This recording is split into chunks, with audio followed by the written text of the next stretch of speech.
वेगाचा इतका कठोर काळ झाला असतो. एका बाजूला ज्यांना आम्ही जन्म दिला तेही आम्हाला विसरतात, दुसऱ्या बाजूला ज्यांनी आम्हाला जन्म दिला तोही आम्हाला विसरतोस.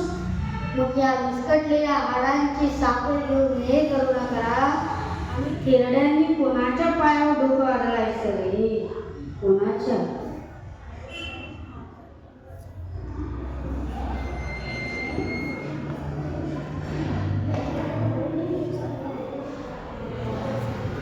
कोणी घर देतं का घर, कोणी घर देतं का घर, एका तुफानाला कोणी घर देतं का घर. एक तुफान शिपळे वाचून, भीती वाचून, माणसाच्या मायेपासून, देवाच्या दयेपासून चालता चालला म्हणतो, तिथून कोणी उठवणार नाही अशी एक जागा म्हणतो.